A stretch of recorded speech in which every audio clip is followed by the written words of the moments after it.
las enormes diferencias entre la reglamentación actual del derecho a la huelga y lo planteado en el artículo 123, que fue lo que resumió todas las luchas obreras del siglo pasado. Siguiendo dentro del mismo orden de ideas, establecimos ayer el procedimiento hasta el momento en que estalla la huelga. Sintetizándolo, señalábamos pues que la Ley Federal del Trabajo establece un estado de prehuelga tanto para los trabajadores de servicios públicos como para los trabajadores de trabajos comunes, y además establece un periodo de prehuelga muy amplio para cuando se trata de revisar el contrato ley, o sea, contratos que han de ser aplicables en toda una rama de la industria, en varias industrias, en varias fábricas, en donde se establece un periodo de prehuelga hasta de 30 días. Y que la Constitución solo contempla la etapa de prehuelga para los trabajadores que laboran en empresas que prestan servicios públicos. Establecimos los requisitos y los procedimientos fundamentales que se han de seguir previo al estallamiento de la huelga. Ahora bien, la huelga ha estallado, la huelga se ha iniciado y los trabajadores han logrado parar la fábrica. ¿Qué es el procedimiento inmediato posterior a este acto? La ley establece, también de manera excepcional, con relación a lo dispuesto por el artículo 123, también ampliando lo dispuesto por el 123, la posibilidad de un incidente de inexistencia de huelga. Y decíamos que lo amplía porque el 123 solo contempla la posibilidad de ser declarada ilícita la huelga. Y la legislación introdujo una nueva forma de poder dar por terminada la huelga, y es el llamado incidente de inexistencia. Este incidente de inexistencia debe plantearse en un plazo no mayor de 72 horas a partir del momento en que estalló la huelga. Y evidentemente, quien debe y quien puede plantearlo es únicamente la patronal o algún tercero interesado que pueda tener interés jurídico importante en el asunto, ¿verdad? Las causas exclusivas por las que el incidente pueden plantearse es cuando los que hayan parado la huelga, los que estén en huelga, sean una minoría con relación al número de trabajadores de la empresa. Cuando la huelga no sea emplazada por alguno de los objetivos que se establece en el artículo 450, que son estos 7 objetivos. O cuando el escrito de emplazamiento y el pliego de peticiones no reúnan los requisitos que establece la Ley Federal del Trabajo para los requisitos formales, ¿verdad?, para el emplazamiento a huelga. Normalmente en las huelgas se plantea este incidente, y estas causas contenidas para el incidente no son contempladas por el 123. ¿Cuál es el procedimiento del incidente de inexistencia? Presentada la solicitud de inexistencia, debe fijarse una audiencia de conciliación, una audiencia de demanda, excepciones, ofrecimiento y desahogo de pruebas. O sea, es un juicio, es un incidente sumarísimo. En esa misma audiencia deben ofrecerse y desahogarse las pruebas, salvo que alguna causa muy importante impidan prácticamente el desarrollo de ellas. Normalmente, las pruebas básicas que se ofrecen es el recuento de los trabajadores, para ver si es la mayoría la que estalló la huelga o si es la minoría la que la estalló. La ley establece toda una serie de presupuestos básicos para el incidente, para el recuento de los trabajadores. Y este recuento debe celebrarse en un lugar determinado, en una hora determinada, y a ella solo pueden acudir los trabajadores que no sean de confianza y que estaban laborando el día del emplazamiento a huelga. No el día del estallamiento, sino el día de la presentación del escrito ante la Junta de Conciliación. Excluyéndose los trabajadores de confianza y los trabajadores administrativos, los directivos de la empresa. En la práctica, ahorita hacemos un detalle de cómo se evoluciona, cómo se funciona en la práctica esto y cuáles son los grandes obstáculos que realmente se encuentran. El artículo 931 regula el recuento. Bien, después de desahogado el recuento, después de desahogadas las probanzas ofrecidas por las partes, se debe resolver por la Junta de Conciliación si se declara inexistente o no se declara inexistente la huelga, es decir, si se declara que procedió el incidente de inexistencia o si se declara que el incidente de inexistencia no procedió. Veamos dos cuestiones. En la resolución, nuevamente se le da una oportunidad más a la Junta de Conciliación y Arbitraje de dictaminar sobre algo de lo cual ya había dictaminado, porque señalamos que al presentar el escrito, la Junta antes de iniciar el trámite emite una especie de dictamen previo para ver si la huelga, aquel escrito, el emplazamiento a huelga, reúne los requisitos planteados en la ley y está dentro de los objetivos permitidos por el 450. Y decíamos que una vez que lo revisa el presidente de la Junta, va a determinar la continuación del procedimiento. Pues bien, en la resolución de la inexistencia nuevamente vuelve a resolverse sobre la misma materia, sobre lo mismo que supuestamente ya se dictaminó, salvo la mayoría de los trabajadores. Si se declara que la huelga es inexistente, los trabajadores tienen un término perentorio de 24 horas para regresar a trabajar. Si transcurre más de las 24 horas, 1 minuto más de las 24 horas, los patrones pueden dar por despedidos, por terminada la relación laboral sin responsabilidad para el patrón. Si se declara que la huelga es existente, o sea, si se declara improcedente el incidente de inexistencia, entonces la huelga se considera formalmente existente y esta puede continuar indefinidamente hasta que se logre una negociación un convenio entre los trabajadores y la patronal, o hasta que se someta por los trabajadores al procedimiento de imputabilidad y se pueda declarar quién es el responsable de la huelga por resolución judicial. Bien, dentro de esta etapa, ustedes cuando hayan de promover, cuando hayan de plantear un juicio de huelga, cuando hayan de ir a la huelga y asesorar a un grupo de trabajadores que van a la huelga, debemos de advertir varias cuestiones. Realmente el procedimiento está plagado de trampas contra la huelga. Y cuando nosotros decimos que está plagado de trampas contra la huelga, no decimos que las huelgas son imposibles en México. Sí son posibles, pero los abogados responsables deben saber todos los grandes obstáculos que van a encontrarse ahí y deben de precaverse contra esas trampas. Pero además deben de precaverse de que las resoluciones en materia de huelga son las resoluciones que tienen mayor contenido político, aunque tienen forma jurídica. Pero a través en las huelgas, dada la importancia de la huelga, dados los efectos de las huelgas, es donde intervienen más factores de poder en las resoluciones. Y todo eso debe ser analizado por un abogado.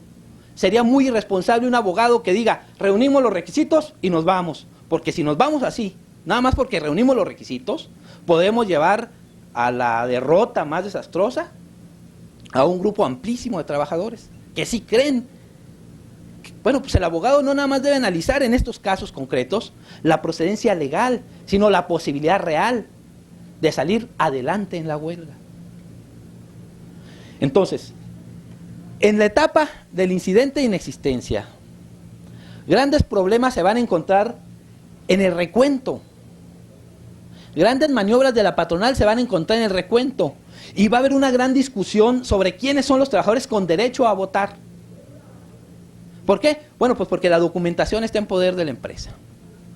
Y el abogado debe ser muy cuidadoso de estar revisando perfectamente, personalmente, voto por voto, trabajador por trabajador, para hacer la impugnación inmediata de aquellos que no tengan derecho a votar. Y en este aspecto, pues, los abogados debemos ser bien cuidadosos en este punto del recuento fundamentalmente. Un abogado debe ser muy cuidadoso previo a la resolución del incidente, porque como hay excepción en el funcionamiento de las reglas básicas procedimentales de notificaciones, una vez dictada la resolución, esta puede ser notificada de manera irregular, y aún cuando fuera notificada de manera irregular, surte sus efectos para que regresen los trabajadores a las 24 horas. Y si los trabajadores no regresan a las 24 horas, están despedidos automáticamente sin ningún derecho a las indemnizaciones correspondientes. Entonces, los abogados tenemos una gran responsabilidad en ser muy cuidadosos de ese detalle, porque podemos perder la huelga y podemos sobre todo quedarnos con 20 o 100 o 50 o una gran cantidad de trabajadores en la calle, nada más por un error de descuido o por un error que ahí es personal del abogado, porque confiamos, no, pues el dirigente va a estar pendiente allá, y al dirigente se le puede notificar, y puede ser que él no entiende exactamente qué es lo que le está notificando. Bien, si la huelga se declara, o sea, si se desecha el incidente de inexistencia, aún la patronal tiene otra alternativa, el incidente de ilicitud. Y este sí es el único incidente que puede contemplar la Constitución, que es cuando la mayoría de los trabajadores cometan actos de violencia contra las personas o cosas. Y allí hay que ser muy cuidadosos cuando estamos asesorando una huelga. La huelga es una forma de lucha. Los huelguistas están dispuestos a luchar y están dispuestos a enfrentar la situación. Después de 2 o 3 semanas, los huelguistas están desesperados y hay una gran tendencia a cometer actos violentos. Y muchas veces la patronal asusa fácilmente, provoca situaciones en las cuales los trabajadores puedan cometer actos violentos, y eso puede ocasionar la terminación y la derrota completa de la huelga. Debemos entender, la huelga es una forma de lucha, no es un simple procedimiento, es el trabajo de miles, de cientos de trabajadores, y la responsabilidad del abogado es muy grande en esos casos. Bien, si la huelga es declarada existente, si la huelga continúa, los trabajadores, el sindicato, la asociación emplazante tiene 2 opciones: prolongar la huelga hasta quebrar, obligar al patrón mediante la presión, mediante la prolongación indefinida de la huelga, a la negociación. Pero tiene el gran riesgo de que el juicio se le pudra. La huelga se pudre como las manzanas, se echa a perder. ¿Por qué? Porque durante la huelga los trabajadores no reciben salario. Y no hay en México grandes instancias de solidaridad. Entonces, cuando la otra alternativa que tienen los huelguistas es someter al arbitraje de la Junta la resolución de la huelga, la imputabilidad de la huelga. Y es el famoso procedimiento de imputabilidad. Tiene sus características especiales este procedimiento. Miren, la huelga no es un juicio previo, no es un juicio en su primera etapa. La huelga no es un juicio, la huelga es un procedimiento a través del cual se regula una forma de lucha. La huelga se convierte en juicio cuando solamente de una manera puede convertirse en juicio, cuando los trabajadores solicitan la apertura de el juicio de imputabilidad de la huelga.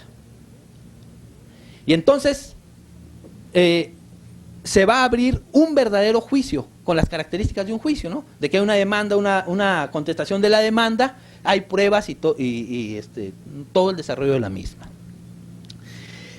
¿Qué características fundamentales tiene este juicio? Primero, que solo los trabajadores pueden demandarla. Los patrones no pueden someterse al arbitraje, aunque quieran. Segundo, que hay dos procedimientos. Pueden el sindicato o la asociación emplazante decidir si se somete al procedimiento ordinario o si se somete al procedimiento especial para conflictos colectivos de naturaleza económica. Bien, aunque sea el procedimiento ordinario, tiene sus características muy especiales. Bueno, ustedes sí saben qué es el procedimiento ordinario, ¿verdad?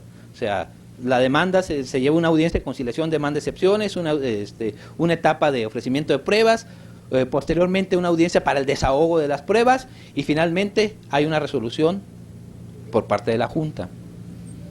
Bien, la característica fundamental de este procedimiento es que la carga de la prueba es automática para los trabajadores. O sea, los trabajadores tienen que demostrar que el responsable de la huelga es el patrón. Y miren, y a pesar de que los juicios normalmente se fundan, normalmente se constituyen solamente con la demanda y la contestación, es muy importante los antecedentes al juicio que se plantearon acá en este desarrollo. Por eso hay un gran error que cometen los abogados, que cometemos los abogados cuando estamos en una huelga, que nunca contemplamos el incidente, el procedimiento de imputabilidad y simplemente nos vamos a obtener la existencia de la huelga. Pero cuando no se puede resolver la huelga y tenemos que irnos a la imputabilidad, encontramos que tenemos grandes defectos como antecedentes a ese juicio. Y los antecedentes al juicio de imputabilidad van a ser exactamente la sustancia de la resolución. ¿Qué es lo que se va a enjuiciar para la imputabilidad? Antecedentes. La actitud de las partes. Ojo, la actitud de las partes. De ahí que los abogados, cuando estemos en la etapa de las pláticas, tenemos que estar insistiendo mucho en que cada vez que hay una actitud negativa se asiente en el expediente, se haga constar todas las actitudes negativas de la empresa. Si se fue, si dijo, si abandonó la junta, todo eso debe estarse haciendo constar porque es la materia que nos va a permitir resolver más adelante el incidente el juicio de imputabilidad. Una cuestión muy importante es esto: las pruebas en el juicio de imputabilidad son fundamentalmente de carácter financiero. ¿Por qué? Porque el objetivo de la huelga es normalmente, fundamentalmente, de reivindicación económica. Entonces, cuando vamos a la huelga, nosotros tenemos que ser cuidadosos en, hasta la medida de lo posible, realizar un análisis financiero de la empresa para no demandar jamás más de lo que la empresa pueda dar. Porque nosotros nos excedemos en las demandas, entonces resulta que estamos, que no hay el desequilibrio de los factores de la producción. De ahí, esa es una cuestión importante. Muchas huelgas, el emplazamiento es excesivo en las demandas. Bueno, y si la huelga se crea existencia y se continúa, la vamos a perder porque no hay realmente el desequilibrio de los factores de la producción que estábamos manejando. El análisis financiero va a ser la prueba determinante que obligue a decidir lo siguiente: el patrón fue el responsable de la huelga. ¿Por qué? Porque los trabajadores hicieron una demanda justa, una demanda adecuada a las circunstancias financieras de la empresa. Y el patrón, en una actitud negativa, en una actitud cerrada completamente, se negó siempre a negociar peticiones justas. Las demandas del 200% de aumento son demandas condenadas al fracaso en el procedimiento de imputabilidad. Entonces, otra cuestión importante, y una cuestión muy importante, la carga de la prueba es de los trabajadores. Somos los que tenemos que demostrar aquella situación. Y el responsable de ello es el abogado, no el dirigente sindical, no el sindicato, no la asamblea, porque los trabajadores contratan un técnico, contratan un profesionista, y un profesionista, un abogado profesionista, no puede cometer errores técnicos ni errores profesionales. En esas circunstancias, pues, una cuestión importante: cuando emplacemos una huelga, nunca perdamos de vista que puede haber un incidente, un juicio de imputabilidad. Muy pocas veces se presentan. Yo recuerdo de 3, en mi vida profesional he llevado 3, y he encontrado esos grandes obstáculos que les señalábamos. El último, el de la Acapulco Fashion, que pues se resolvió favorable a los trabajadores.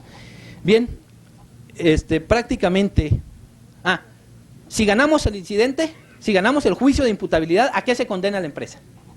Se le condena a satisfacer las peticiones procedentes. De ahí que las peticiones hechas acá tienen que ser muy claras, muy específicas y que puedan ser satisfechas. Y segundo, se le condena al pago de salarios caídos. Si la huelga se declara que no es imputable al patrón, entonces los trabajadores tienen que regresar a trabajar sin el pago de salarios caídos. Y la huelga se ha terminado. El plazo para regresar a trabajar no lo establece la ley. Puede ser de 24 horas o puede ser de 3 días, conforme... entiendo yo que puede ser de 3 días porque hay una norma general de aplicación al procedimiento, ¿verdad? Hay una norma general que dice que cuando no hay términos, se considerará el término de 3 días el general. Pero puede ser el de 24 horas y se aplica por analogía el término que da para cuando se declara inexistente la huelga para regresar al trabajo. Los trabajadores que no regresen pueden tener los mismos efectos, pudieran ser sujetos a los mismos efectos de la declaración de inexistencia.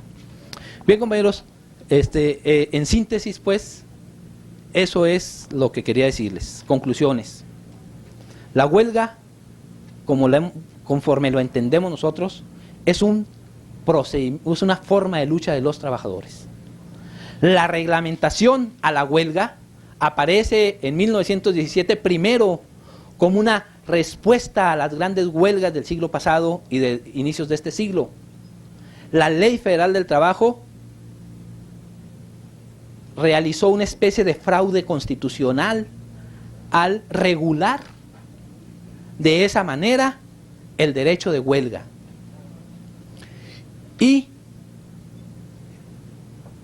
Pero ante todo, eso es ante lo que nos encontramos, en eso es en lo que vamos a trabajar, y eso es lo que tenemos que estudiar y lo que tenemos que preparar, porque ahí es donde vamos a ser nosotros los responsables. Compañeros, eso es todo.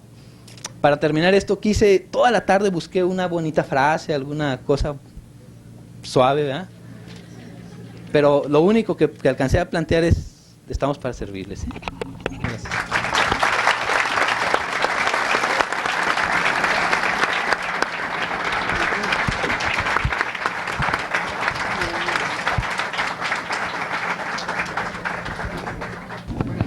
Habíamos visto en nuestras anteriores intervenciones cómo concluía la regulación del trabajo por parte del derecho civil. Y podemos sacar una conclusión en el sentido de que la novedad con que despierta el siglo XX es no la existencia de normas sobre el trabajo, sino la existencia de una regulación autónoma del trabajo. Porque en realidad la regulación del trabajo dentro del derecho civil pues es prácticamente milenaria. Por otra parte, cabe señalar que se ha negado que el derecho del trabajo, como rama autónoma de la enciclopedia jurídica, provenga del derecho civil, y se dice que quienes así lo afirmamos partimos de un criterio puramente cuantitativo. Es decir, que se pretende que por el número de normas y de instituciones relativas al trabajo, se haya derivado su regulación autónoma, pero que en realidad el derecho del trabajo nace espontáneamente como una respuesta ante la actitud abstencionista del Estado liberal, lo que no es exacto a mi criterio. La regulación autónoma del trabajo nace por la conciencia que se toma de lo social, ya lo habíamos señalado. Nace también en virtud de que la necesaria ordenación del trabajo no cabe dentro de ninguna de las partes en que tradicionalmente se había dividido y aún se divide al derecho civil, o sea, en personas, familia, cosas, sucesiones, obligaciones y contratos. Y además, porque planteaba múltiples excepciones a las reglas generales del derecho civil, de lo que resulta que fue la necesaria calidad de las normas jurídicas relativas al trabajo lo que provocó, por una parte, su autonomía y por otra parte, su extensión, o sea, su cantidad. Y por ende, en realidad, es un criterio cualitativo el que permite el nacimiento del derecho del trabajo desprendiéndose del derecho civil. No podemos mencionar que sea un nacimiento espontáneo como respuesta al abstencionismo del Estado,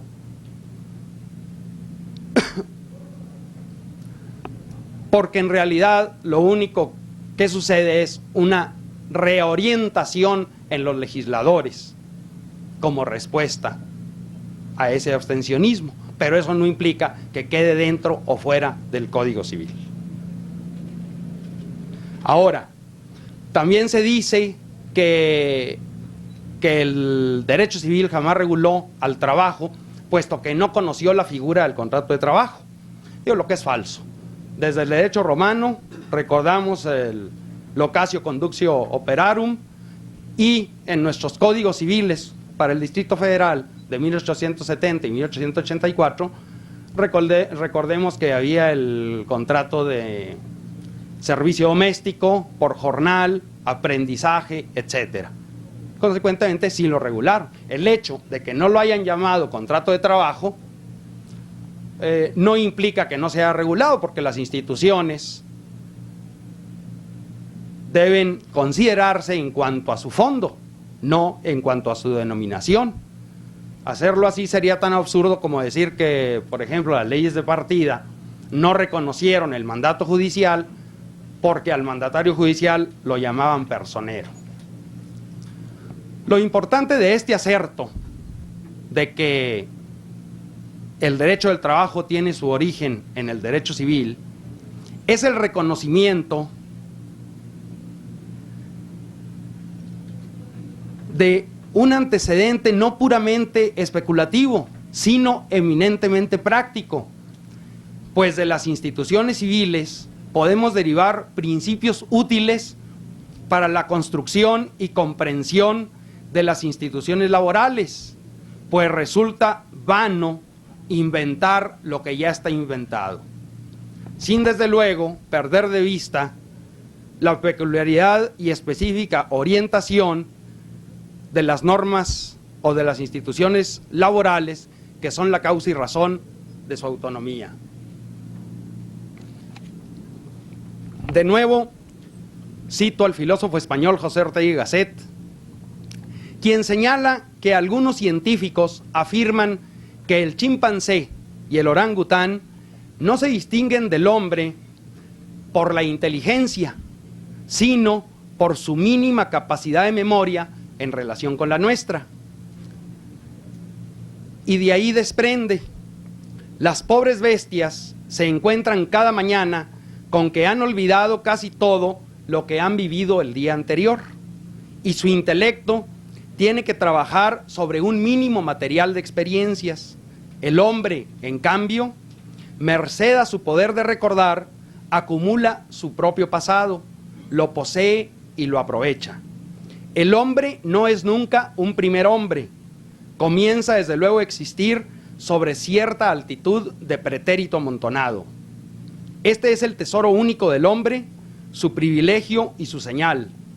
Y la riqueza menor de ese tesoro consiste en lo que de él parezca acertado y digno de conservarse. Lo importante es la memoria de los errores, que nos permite no cometer los mismos siempre. El verdadero tesoro del hombre es el tesoro de sus errores, la larga experiencia vital decantada gota a gota en milenios. Por eso, Nietzsche define el hombre superior como el ser de la más larga memoria. Romper la continuidad con el pasado, querer comenzar de nuevo, concluye Ortega y Gasset, es aspirar a descender y plagiar al orangután. Ahora bien, si el trabajo es el objeto de esta nueva rama del derecho, es evidente que la primordial tarea del jurista es obtener su concepto jurídico, descubrir sus exactos perfiles, logrando su definición clara y concreta que permita su distinción plena de otras figuras jurídicas que pudiesen antojarse más o menos similares. La doctrina, la jurisprudencia y la ley, hasta hoy, han propuesto dos conceptos jurídicos de trabajo. Primeramente, la Ley Federal del Trabajo de 1931 entendía por trabajo como contenido de una relación la prestación de un servicio personal bajo la dirección y dependencia económica de quien recibiera el servicio mediante una retribución convenida. El anterior concepto, que fue compartido por la gran mayoría de las legislaciones iberoamericanas, innegablemente encierra elementos verdaderos, definitivos, que se nos imponen por la simple observación de la realidad social, tales como la prestación personal del servicio, así como la retribución o salario. Sin embargo, los términos dirección y dependencia económica no denotan elementos esenciales para caracterizar jurídicamente el trabajo y, consecuentemente, no existe razón para incluirlos en su concepto jurídico, por lo que no se hicieron esperar las críticas al concepto legal enunciado. Por lo que toca a la dirección, la misma puede no existir y no obstante subsistir una relación jurídica cuyo contenido sea el trabajo. Basta pensar en la libertad técnica de los empleados especialistas en una determinada ciencia o actividad industrial, debido a la imposibilidad de dirección en su específica actividad por parte de un patrón carente de tales conocimientos. En cuanto a la dependencia económica, concebida como la supeditación de la subsistencia del trabajador al salario percibido, cabe señalar la posibilidad de que no lo requiera así, por tener otros ingresos, aparte de su salario, y además, en todo caso, dependería de su actividad, de su propio esfuerzo, que lo hace acreedor al salario. En tales circunstancias, se impuso la búsqueda del elemento del trabajo faltante para la integración de su concepto jurídico, elemento que constituyera su diferencia específica, lo propio del trabajo, que permita su distinción de cualquier otra figura jurídica. Así, el doctor Mario de la Cueva propuso desde el año de 1938 el término subordinación, conforme al cual el trabajo como contenido de una relación jurídica consistiría en la prestación de un servicio personal subordinado a una persona mediante el pago de un salario. El término subordinación implica, conforme al doctor Mario de la Cueva, el sometimiento del trabajador a la autoridad del patrón en todo lo relativo al servicio y exclusivamente en cuanto al mismo, o como lo entiende el maestro Néstor de Buen, el poder de mando del patrón y el deber de obediencia del trabajador en cuanto a la actividad convenida. Desde luego, la subordinación tendrá el carácter de jurídica, pues deriva de la ley y del contrato, o exclusivamente de la primera, de no existir el segundo. El autor citado, en segundo lugar, reconoce la insuficiencia del término subordinación para caracterizar jurídicamente el trabajo, pues el mismo podría aplicarse a otras figuras, tanto de derecho civil como mercantil. Y asiste la razón el maestro Néstor de Buen. Pues si el trabajo interesa al derecho como contenido de una relación humana, de una relación entre hombres, que serán las partes de la misma, trabajador y patrón, tenemos que legalmente de tal relación se derivan deberes y derechos recíprocos, por lo que las partes se encontrarán subordinadas no la una a la otra, sino ambas a la ley que les impone el cumplimiento de sus obligaciones, sin que sea posible entender de otro modo el término subordinación, que conforme al diccionario significa sujeción a la orden, mando o dominio de uno, lo que repugna a la concepción moderna del Estado de Derecho, en el que únicamente es admisible la subordinación como sujeción a las leyes, ya que, como lo señala François Chatelet, el ciudadano no acepta más dominación que la de un príncipe abstracto y público, plenamente inteligible, la ley. Por tanto, si al deber legal de cumplir las obligaciones contraídas le llamamos subordinación, el término resultará en extremo genérico, por ser aplicable a todas las obligaciones derivadas de cualesquiera relaciones jurídicas, y diríamos que los deudores se encuentran subordinados a sus acreedores, los mandatarios a sus mandantes. Consecuentemente, nos es aún necesario encontrar el elemento propio del trabajo que jurídicamente lo caracterice y distinga claramente de cualesquiera otras figuras jurídicas. Nuestra vigente ley laboral se refiere al trabajo diciendo entender por tal toda actividad humana, intelectual o material, independientemente del grado de preparación técnica requerido por cada profesión u oficio. Si nos limitamos al concepto de trabajo como toda actividad humana, intelectual o material, salta de inmediato a la vista que resulta una noción incompleta, pues no toda actividad o esfuerzo humano será trabajo, sino únicamente la actividad trascendente, dirigida a un determinado fin, a lograr algo, la satisfacción de una necesidad. Ahora bien, ya lo habíamos dicho, al derecho, y en particular al derecho del trabajo, interesa tal esfuerzo humano dirigido a la satisfacción de una necesidad en cuanto sea el contenido de una relación en la que una parte realice el esfuerzo, el trabajador, y la otra utilice o aproveche tal esfuerzo, el patrón. Pero además, la actividad o esfuerzo ha de ejecutarse personalmente por la parte a quien corresponda, no es delegable ni permite sustitución, y quien aprovecha el esfuerzo debe pagar un salario a quien lo ejecutó, circunstancias todas ellas que forman parte del trabajo como contenido de una relación jurídicamente relevante.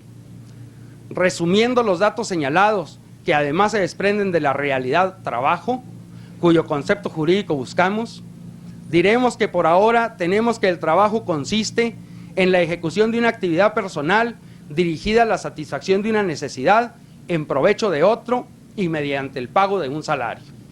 Aún con todos estos datos, nos sigue faltando el elemento propio del trabajo, que constituya su diferencia específica.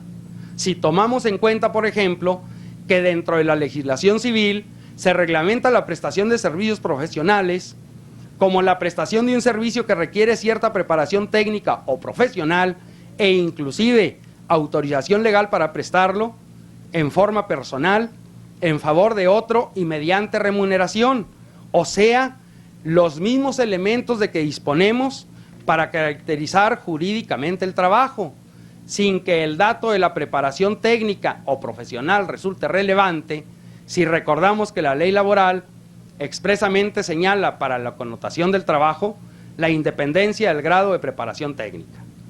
Si examinamos con mayor atención la relación cuyo contenido es el trabajo, como la ejecución de una actividad o esfuerzo encaminado a un fin, satisfacción de una necesidad, cuya actividad es en provecho de otro, encontramos que al concertarse tal relación, podrán fijarse consensualmente las condiciones de la actividad dentro de ciertos límites legalmente establecidos. Duración, lo que hará quien ejecute el esfuerzo, o sea, la determinación del servicio o actividad, el lugar de ejecución, el horario dentro del cual se realizará la actividad, forma, monto y fecha del pago del salario, descansos, vacaciones, etc. Aún en el caso de que no exista pacto alguno al respecto, la ley establece tales condiciones, prescribiendo límites máximos y mínimos de las mismas, según sea el caso, señalando los derechos y obligaciones de las partes de la relación, así como las consecuencias de su incumplimiento y los medios para obtener el mejoramiento o modificación de tales condiciones. Pero la determinación del fin al que se dirigirá la actividad, la necesidad a satisfacer, queda única y exclusivamente al arbitrio de quien aprovecha los servicios, del patrón, sin más limitación de que tal fin sea lícito. E inclusive el fin de la actividad podrá ser modificado unilateralmente por el patrón, siempre que no se afecten o modifiquen las condiciones de la actividad. Pero nótese bien, la actividad no podrá ser afectada ni modificada en forma unilateral por el patrón, sino únicamente su finalidad, siempre, insisto, que tal modificación no implique cambio unilateral en las condiciones del servicio. Consecuentemente, podemos establecer como concepto jurídico de trabajo la ejecución de una actividad personal dirigida a una finalidad, a la satisfacción de una necesidad, que es determinada unilateralmente por quien aprovecha la actividad mediante el pago de un salario, o más concretamente, jurídicamente el trabajo es la prestación de un servicio personal preterdeterminado mediante el pago de un salario.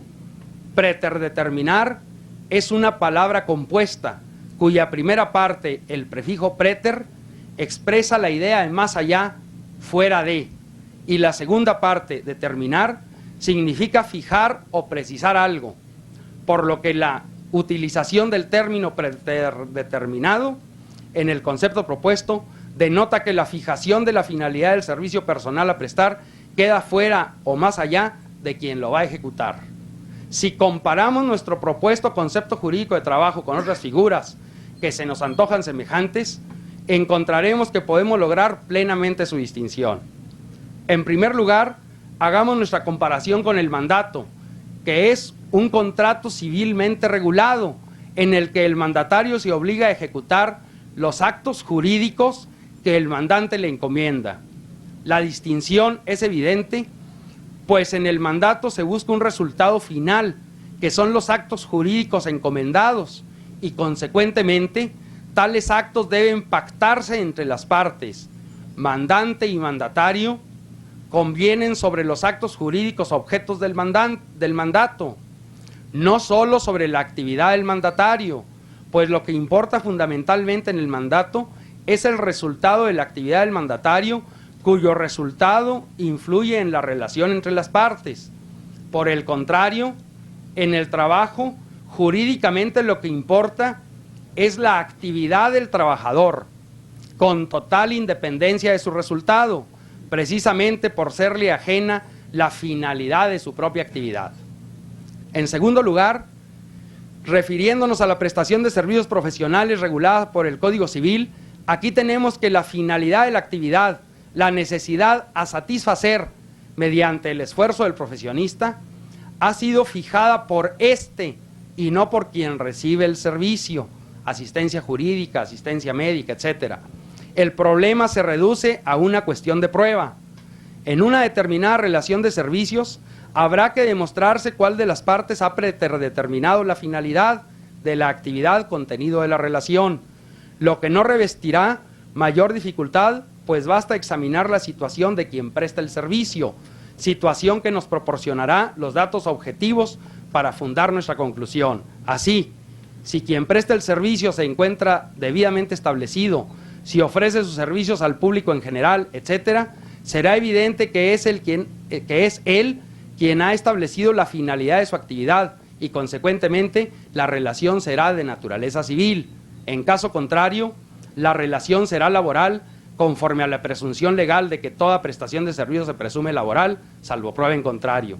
Si contemplamos los contratos de asociación y sociedad, tanto civiles como mercantiles, encontramos como común denominador de todos ellos el acuerdo de las partes sobre un fin común, para cuyo logro se obligan a aportar bienes o servicios, o sea, que entre todas las partes del contrato se fija la finalidad perseguida o la necesidad a satisfacer, lo que no sucede tratándose del trabajo, según hemos visto, pues aun cuando el trabajador contribuya o coopere al logro de algo, lo que es objeto de relación es su actividad, no el fin a lograr. Por último, cabe considerar que el concepto jurídico de trabajo que se propone es un concepto que tiene cabida en cualquier régimen jurídico, inclusive en los que establecen la propiedad socialista de los medios de producción, pues en ellos la finalidad de la actividad del trabajador, la necesidad a satisfacer por el esfuerzo del trabajador, es fijada por el Estado. Muchas gracias. Quiero primero que nada agradecer a la Asociación de Estudiantes de la Escuela de Derecho que me hizo el gran honor de invitarme a participar en este primer seminario de Derecho del Trabajo, y felicitar a mis compañeros ponentes que me han antecedido y aquellos que me seguirán por su colaboración con esta institución y su denodado esfuerzo por auxiliar a todos aquellos que somos interesados del derecho, sobre todo en este caso del derecho del trabajo. Felicitar a las personalidades que en forma espontánea nos honran con su presencia, y agradecer en general a todos ustedes, estimados asistentes y queridos compañeros de la universidad y personas que nos acompañan de fuera de la misma, la presencia que tienen esta noche para con nosotros, el favor de su atención. Me tocó en esta ocasión, y con el debido respeto voy a pasar a exponer, el tratar el asunto o el tema relacionado de la educación y el derecho del trabajo.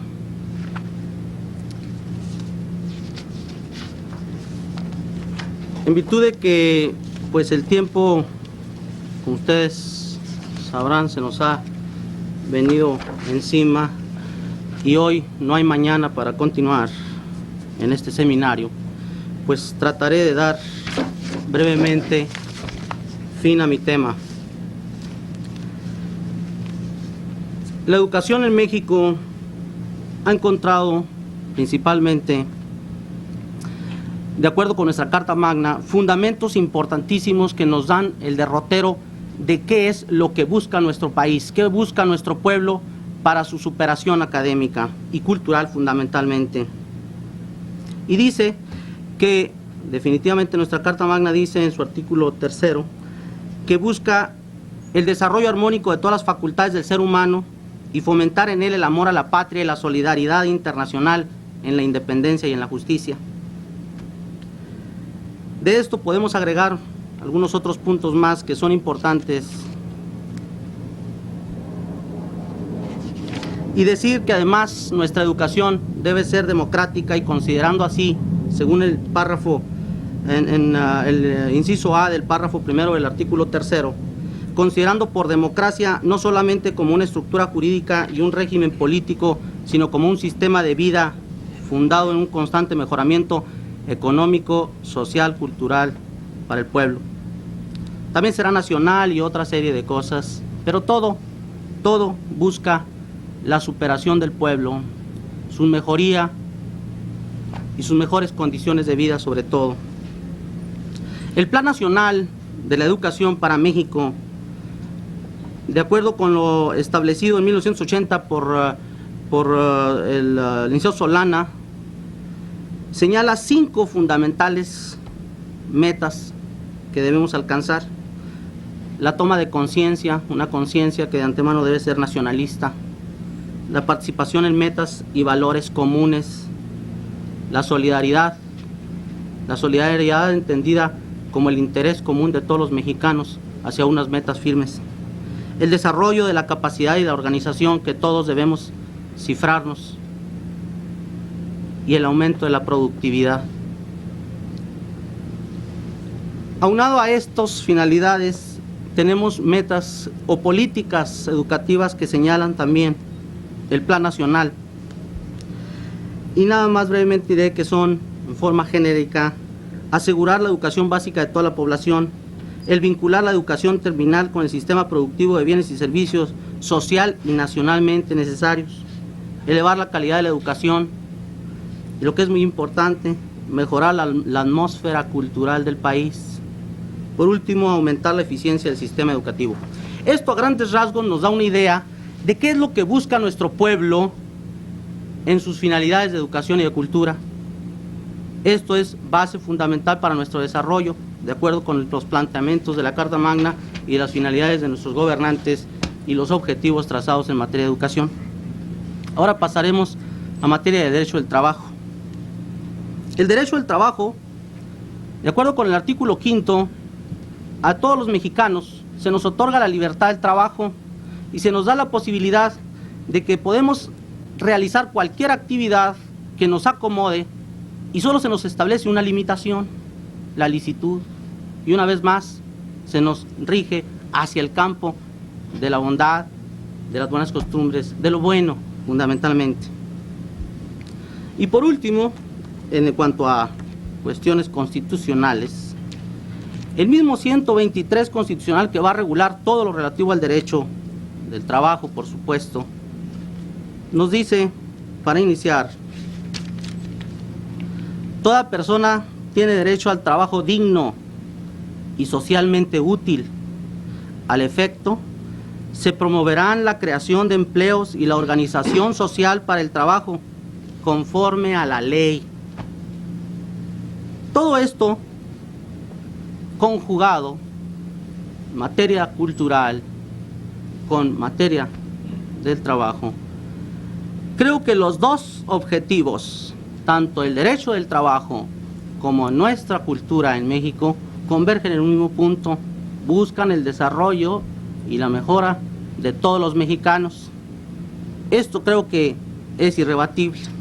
Por lo que entonces, y atendiendo a que este es el tema que me tocó, y porque no, entonces puedo entrar en materia de técnica jurídica, que me gustaría mucho, y en alguna otra ocasión espero me inviten para entonces sí entrar en materia de técnica jurídica. Voy pues a dar unos cuantos puntos de vista particulares respecto de lo que el punto convergente de la educación y el derecho del trabajo en nuestro México debe buscar.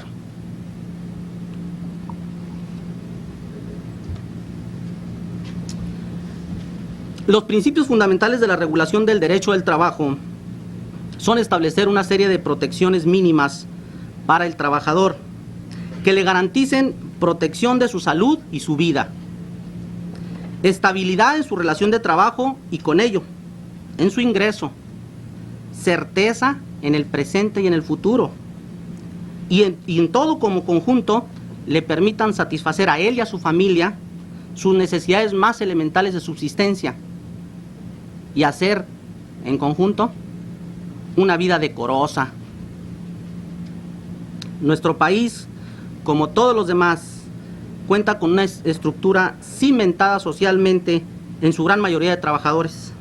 Es pues indispensable que se considere que la planeación para el desarrollo de nuestro pueblo tiene que estar estrechamente vinculada a dos puntos fundamentales: la cultura o educación y el trabajo.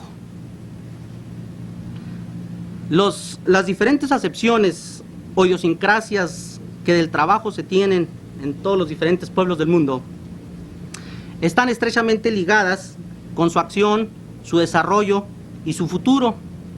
Pues si el trabajo en combinación con el capital, la producción, son en nuestra época la fuerza motriz de subsistencia y desarrollo de todos los pueblos, no podemos negar que son estos entonces, aunados a la cultura, los elementos necesarios para el desarrollo y superación de las condiciones actuales de nuestro pueblo. Mientras que en los pueblos orientales se concibe la filosofía de ser el trabajo lo más dignificante del hombre, en las culturas anglosajonas se concibe el trabajo como un medio indispensable de subsistencia, y esta como una razón necesaria de vida.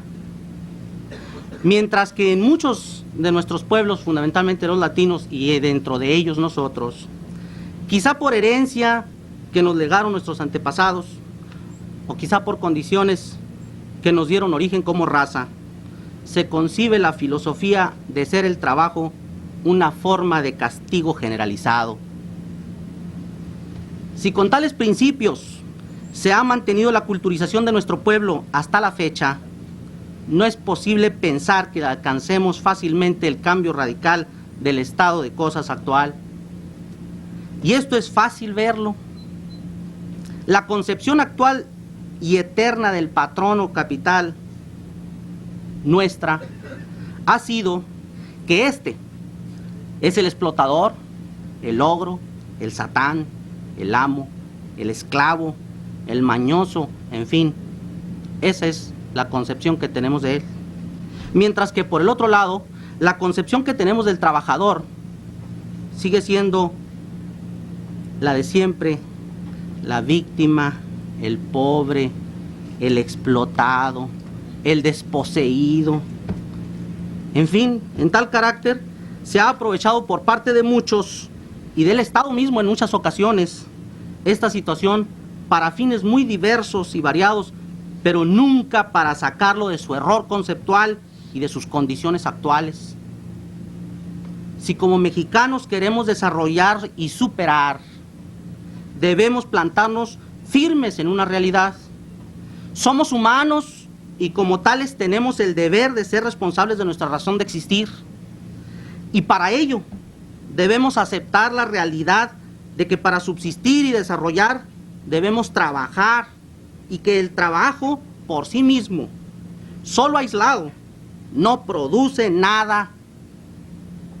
Por otro lado, no estar esperanzados a que consideremos o que nos consideren como víctimas y que vengan nuestros redentores a salvarnos y darnos lo que creemos ser merecedores, pero que nunca hemos hecho nada por alcanzar la superación.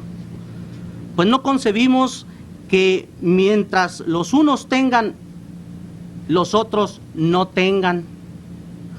Y estamos esperando que los que tengan renuncien a ello para dárselo a los que no tienen y estar todos iguales, iguales de fregados, disculpen la palabra. No, no es esta la forma de superarse, por fortuna.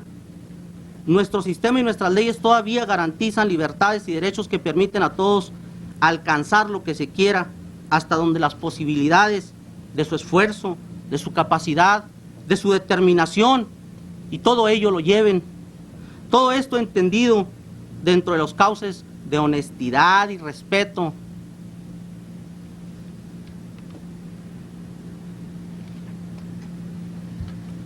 También los empresarios o propietarios de los medios de producción deben entender de igual forma que muchos de los dolores de cabeza que hemos padecido y que padecemos son propiciados por su incultura, por su ambición desmedida y por tener concepciones más drásticas de lo que es la libertad y la posibilidad de triunfo frente a aquellos que no lo han alcanzado. Son estos, pues, copartícipes de nuestras condiciones actuales y corresponsables de las mismas.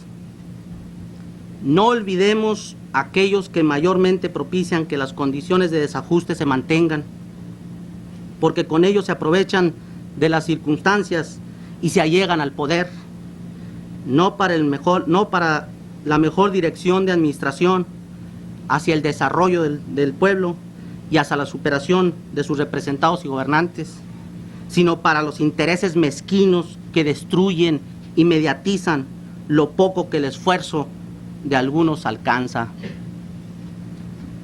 Hay otras acepciones conceptuales que no debemos dejar pasar por alto. Si ya dijimos las acepciones de la mayoría respecto de lo que son los trabajadores y patrones, debemos también decir algunas acepciones que algunas minorías tienen también de estos, y más aún que algunos de los pueblos de otras latitudes conciben respecto de nosotros y piensan, el patrón es el emprendedor, es el luchista, es el responsable, es un promotor de cambio y de superación. En fin, es una persona que se preocupa por salir adelante y mejorar él y aquellos a quienes les rodean. Por otro lado, esas mismas grupos y entidades conciben al trabajador mexicano fundamentalmente como un flojo, como el irresponsable, como el impreparado, como el desordenado, como el valedor, en fin. Todo esto también se concibe y son acepciones que tienen respecto de los mexicanos. Pero desgraciadamente son estas las que valen en el exterior y son estas las que con mayor facilidad nos olvidamos de que estamos reflejando dentro y fuera de nuestro pueblo.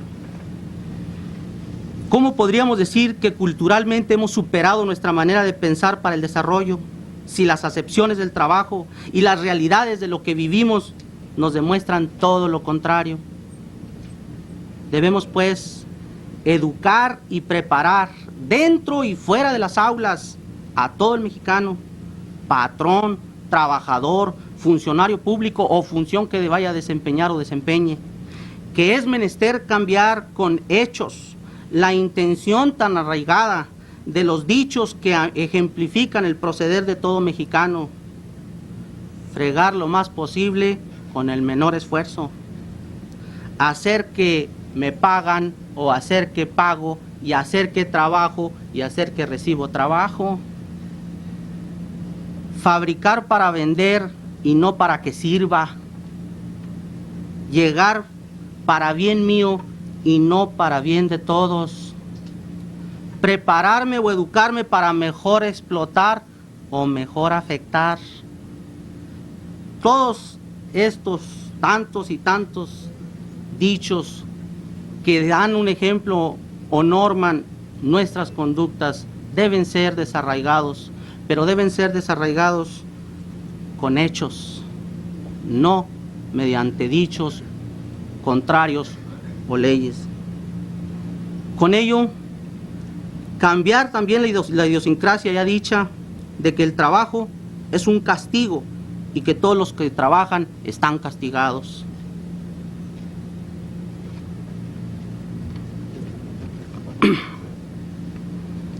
Merecen también mención especial todos aquellos que, aprovechándose de las penurias de los trabajadores, pretenden ser sus redentores y con ello mantienen viva en la mente de todos estos las condiciones adversas de que hayan y sigan siendo objeto, no con el fin de cambiar en ellos su forma de vida hacia la superación, sino con el fin de aprovechar la situación para sobresalir en forma personal o de grupo, mediante antagonismos, componendas y aún supuestas armonías con aquellos que son, por un lado, supuestos o reales causantes de las condiciones, y por otro lado, con aquellos otros que supuesta o realmente son los encargados en relación a combatir y regular tales condiciones obreras,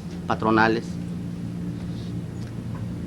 El conocer y preparar en materia de derecho del trabajo debe ser considerado fundamentalmente como el saber que permite el mejor desempeño de los individuos dentro de un campo de actividades naturalmente indispensables y en un campo que por ende requiere de un principio de orden y de una regulación legal. El derecho del trabajo, pues, no debe ser arma de lucha, ni redención de pecadores o castigados, sino una legítima regulación de relaciones entre personas que buscan la satisfacción de objetivos que convergen en el mismo punto y que para su mejor y mayor desempeño requieren de un principio de orden. La dignidad y el decoro de los trabajadores y con ello de todos los mexicanos no se alcanza mediante redentores, ni leyes, ni gobernantes.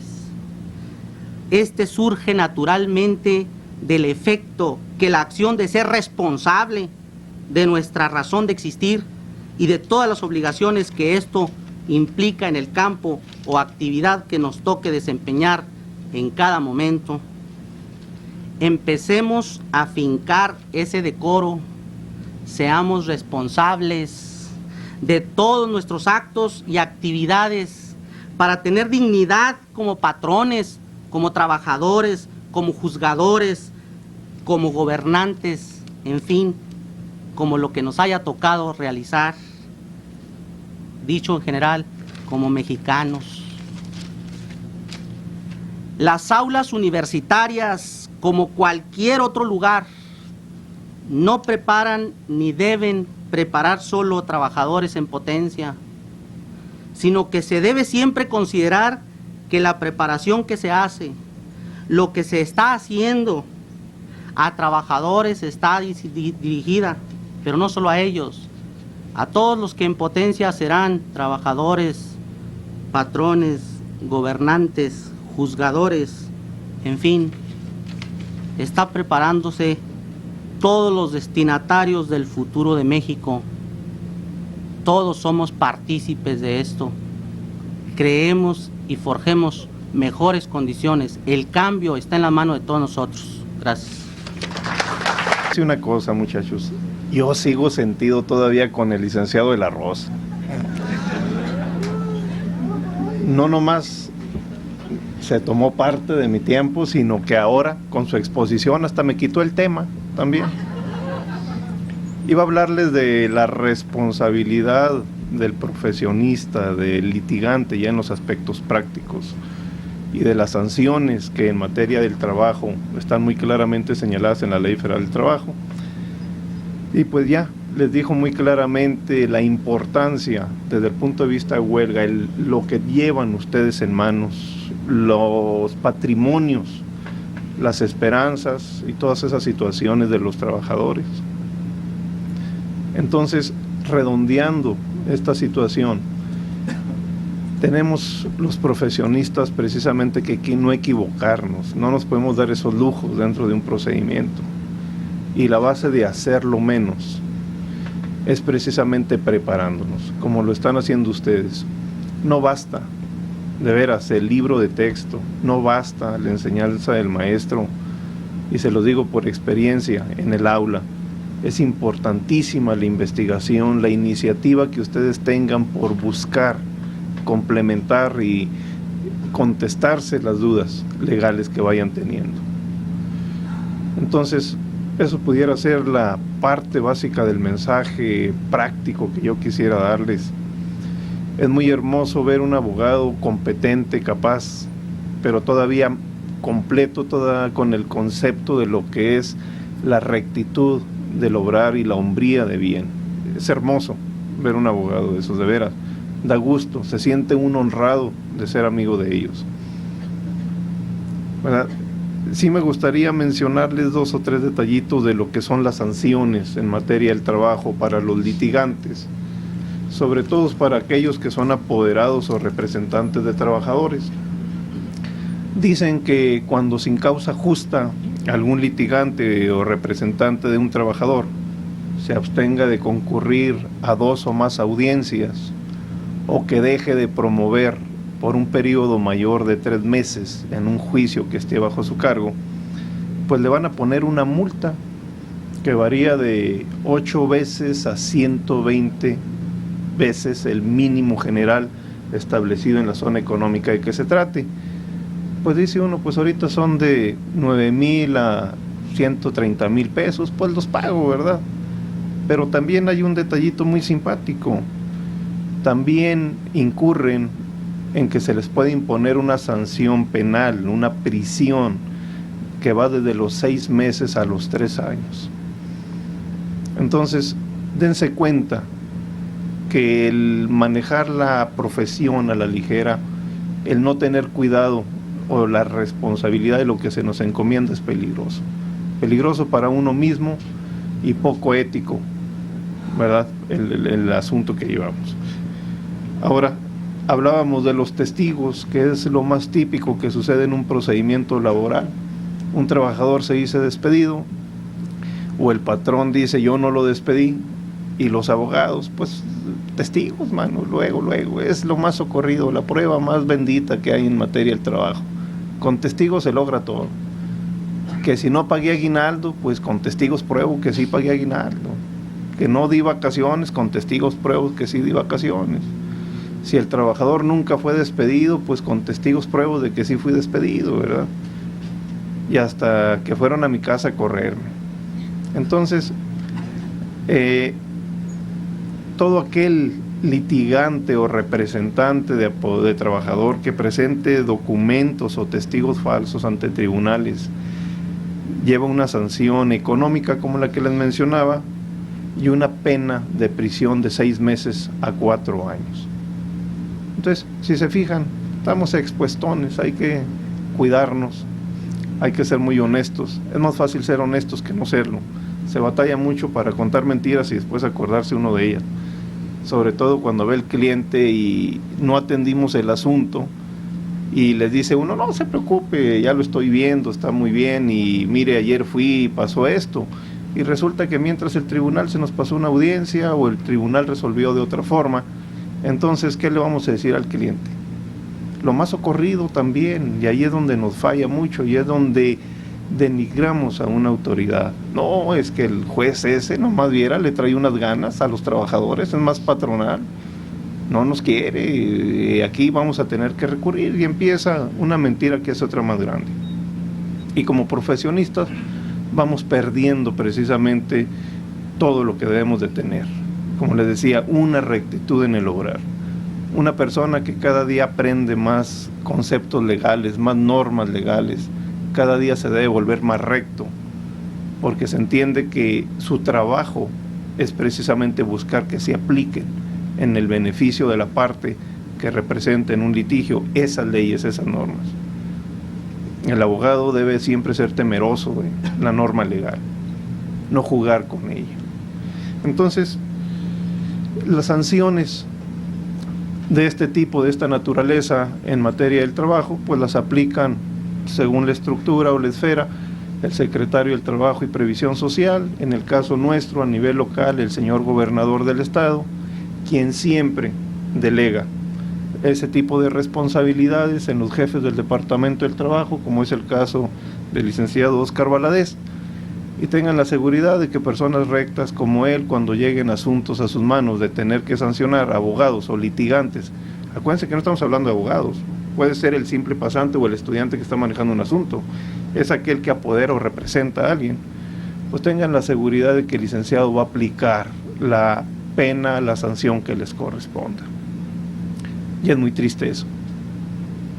Eso es toda la parte del tema que les quería dar. Como les mencionaba, el licenciado La Rosa se comió partecito de mi tema hoy otra vez, y les agradezco mucho la invitación, muy honrado de estar aquí con ustedes, de verdad. Igualmente, antes de abordar el contenido de mi ponencia, frente a la persona del jefe del departamento, el licenciado Óscar Valadez Reyes, a quien agradecemos su presencia.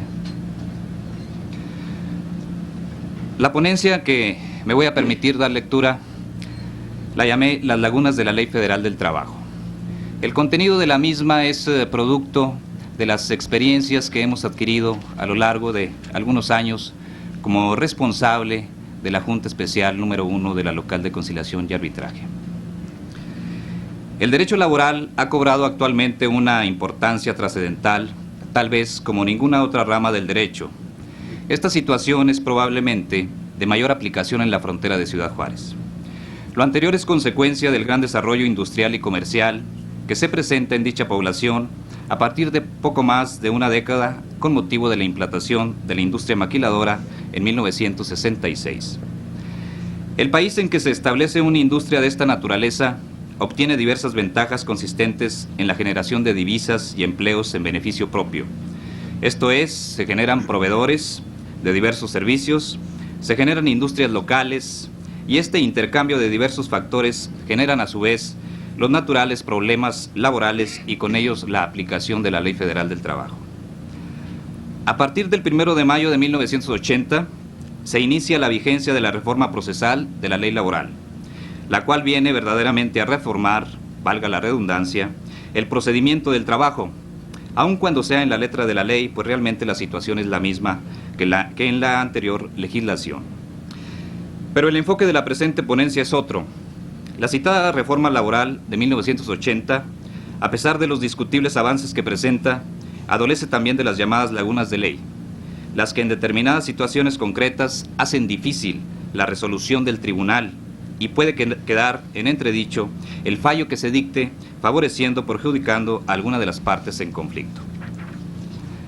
Pasemos a analizar algunas de estas situaciones que requieren de la integración de la ley, la cual debe hacerse conforme a lo dispuesto por el artículo 17 de la ley de la materia, que a la letra dice: a falta de disposición expresa en la Constitución, en esta ley o en sus reglamentos, en los tratados a que se refiere el artículo 6, se tomarán en consideración sus disposiciones que regulen casos semejantes, o sea, la analogía, los principios generales del derecho, los principios generales de justicia social, que derivan del artículo 123 de la Constitución, la jurisprudencia, la costumbre y la equidad. Primeramente, en relación con las cuestiones incidentales, o sea, en relación con los incidentes. Incidentes es algo accidental que se presenta en el procedimiento y hay que resolverlo en una forma inmediata. El artículo 763 de la Ley Laboral señala que cuando se promueva un incidente dentro de una audiencia o diligencia, se substanciará oyendo a las partes. Sin embargo, cuando se trate de nulidad, competencia, acumulación o excusa, se señalará día y hora para la audiencia incidental en la que se resolverá. Ahora bien, en dicho precepto no se observa ningún apercibimiento para las partes en caso de no asistir a la audiencia respectiva, a ofrecer pruebas. La práctica en los tribunales es ordenar oficiosamente en el acuerdo que en caso de no asistir, se tendrá por perdido el derecho de ofrecer pruebas, mas este proveído carece de fundamentación en la ley y esta laguna da lugar a criterios diversos en las juntas especiales para resolver las cuestiones incidentales, siendo necesario reglamentar debidamente este aspecto. Por lo que hace a los convenios que diariamente se realizan ante la presencia y con la aprobación del tribunal, acontece lo siguiente: el trabajador y el patrón comparecen, determinan las cláusulas del convenio y posteriormente este es elevado a la categoría de laudo. Podemos considerar que alcanza el carácter de cosa juzgada.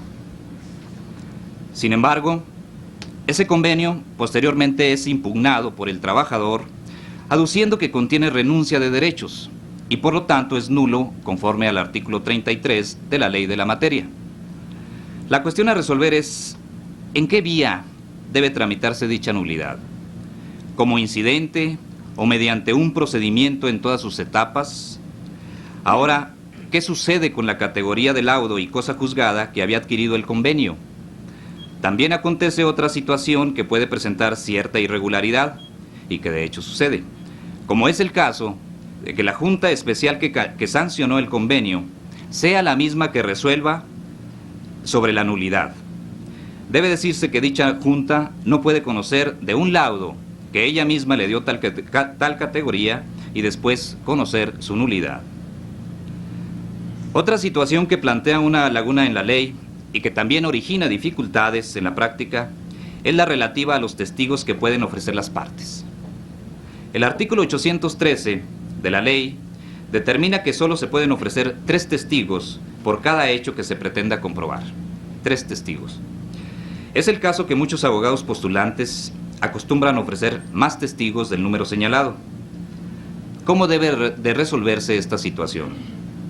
¿Debe la Junta rechazarle los 4 o más testigos que ofreció? ¿Debe de recibirle en el desahogo de pruebas solo los 3 que señala la ley? ¿O al calificar las pruebas, el tribunal debe seleccionar o escoger los 3 testigos y rechazarle los restantes? La solución práctica es que la Junta en el desahogo de pruebas solo admita 3 testigos, pero esto carece de orientación jurídica directamente aplicable.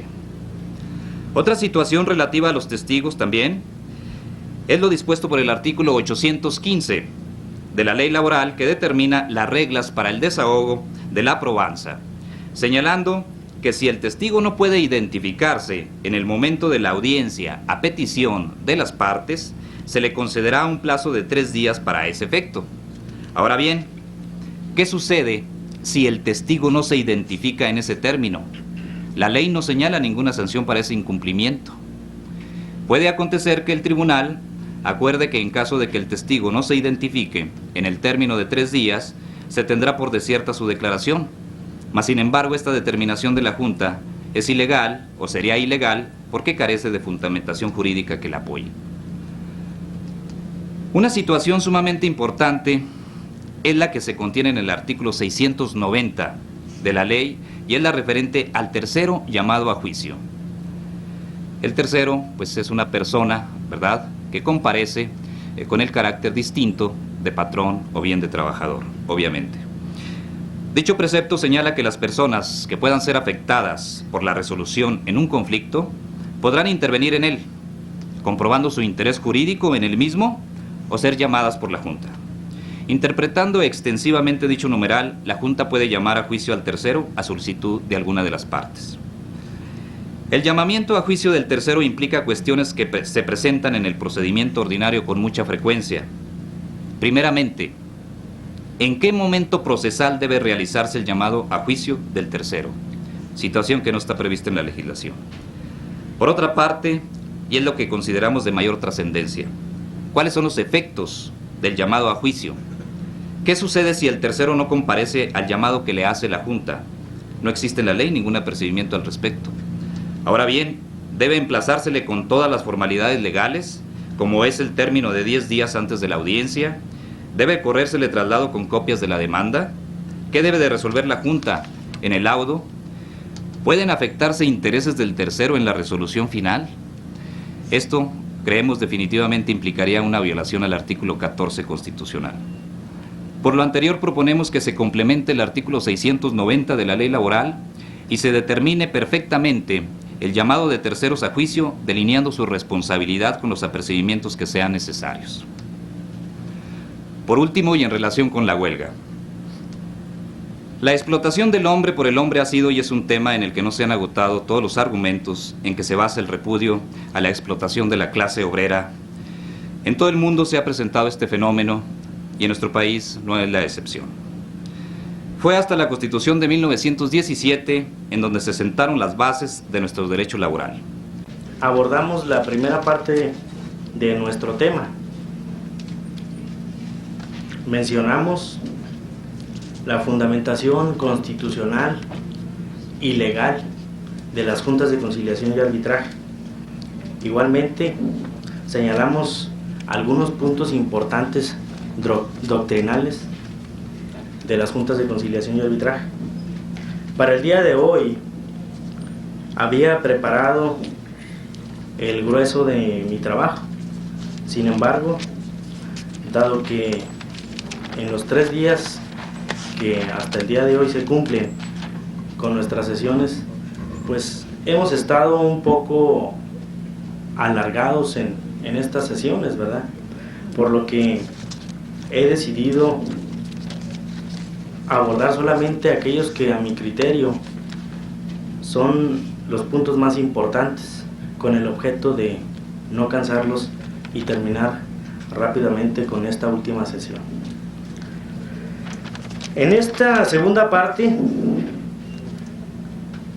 hablaremos sobre algunas ejecutorias, así como jurisprudencia de la Corte, relativas no solamente a lo que señalábamos el día de ayer, es decir, fundamentación constitucional y legal de las juntas, sino que creo que va a compaginarse también con algunos de los puntos que han sido tratados ya por los señores licenciados que lo hicieron con anterioridad a mí. Por ello me voy a permitir dar lectura a algunas tesis, a una jurisprudencia que encontramos también por ahí y que, como dije antes, se relacionan con los puntos que hemos tratado ya con anterioridad. La primera de ellas, La fracción 20ª del artículo 123 de la Constitución General de la República crea en favor de los obreros y patrones el derecho de resolver sus conflictos por medio de tribunales compuestos o representados por cada uno de esos grupos. Pero el hecho de que la representación de una de las clases mencionadas no haga uso voluntariamente de tal derecho no puede significar la desintegración de las juntas, porque entonces su vida y funcionamiento dependería de la voluntad de los representantes de cualquiera de las clases en pugna, cosa inaceptable en virtud del interés que tiene la sociedad en la existencia y regular el funcionamiento de esos tribunales. Enseguida otra también importante y que el día de ayer provocó entre el licenciado Gustavo de la Rosa Hickerson y el licenciado Delgado Ma una pequeña diferencia. Creo que esta tesis esta jurisprudencia podrá ayudarnos un poco para normar un criterio. Las juntas de conciliación y arbitraje, naturaleza y principios que la rigen no son tribunales de derecho y por lo mismo no están obligados al pronunciar sus laudos a sujetarse a los mismos cánones que los tribunales ordinarios. Por último, las juntas de conciliación y arbitraje. Las juntas de conciliación y arbitraje constitucionalmente son las únicas autoridades que pueden resolver las controversias obrero-patronales y por lo tanto no es correcto pretender se acuda ante las citadas juntas hasta que se agote el trámite de la reclamación formulada a una autoridad administrativa. Hasta ahí, algunos criterios que, como dije, considero son importantes relacionados con el tema de las juntas de conciliación y arbitraje. Enseguida, pasando al aspecto práctico de nuestro trabajo, me permití traer a ustedes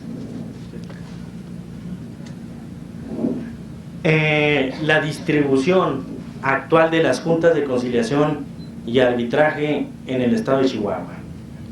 En el estado de Chihuahua tenemos actualmente 4 juntas de conciliación y arbitraje con su jurisdicción perfectamente definida. Así tenemos en primer término la Junta de Conciliación y Arbitraje de la Ciudad de Chihuahua, en segundo término la Junta de Conciliación y Arbitraje de Delicias, la Junta de Conciliación y Arbitraje en tercer término de Parral y por último la Junta de Conciliación y Arbitraje de Ciudad Juárez. Mencionaremos algunos puntos nada más para que ustedes se den una idea de las regiones sobre las que tiene jurisdicción cada una de las juntas que acabamos de mencionar.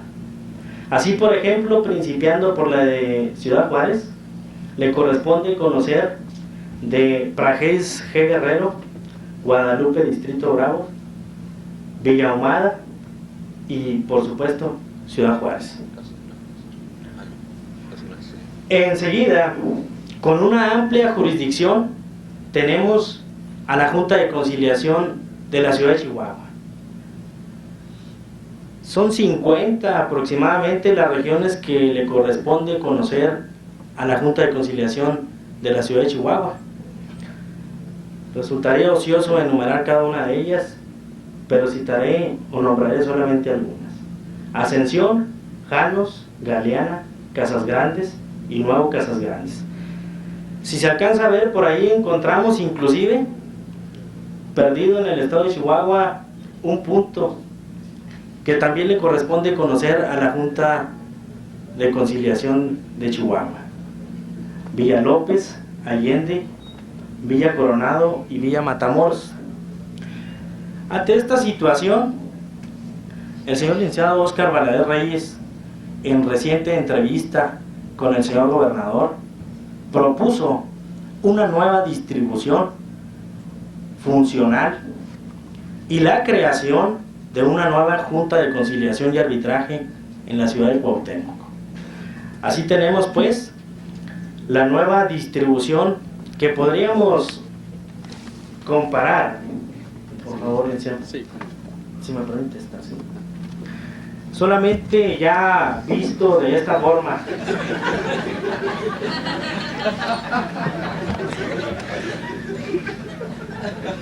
Fíjense ustedes nada más. Perciban sencillamente los colores. Aquí, o sea, no necesitamos mencionar las regiones sobre las que tiene jurisdicción cada junta, sino que obviamente con la simple apreciación así ocular, observamos que la proposición que ya planteó el licenciado Valadez, como dije anteriormente al señor gobernador, se observa mucho más funcional, mucho más práctica, que obviamente esto redunda en beneficio de los propios trabajadores y de todas aquellas personas que por algún motivo tienen que acudir a las juntas de conciliación y arbitraje. Por señalar un ejemplo, quienes por algún motivo tenían que acudir o tenían que plantear algún problema ante la Junta de Conciliación y Arbitraje, o más bien que tuviesen algún problema en Nuevo Casas Grandes, pues tenían que acudir hasta la ciudad de Chihuahua, hasta la capital. Con esta nueva distribución le corresponde conocer de algún conflicto o del interés que tuviese la persona en el ejemplo que mencionamos, pues acudir más cercanamente a nuestra ciudad.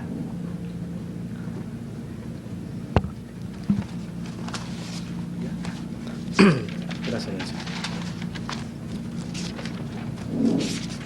Por otra parte, quisiera dar respuesta a las mismas.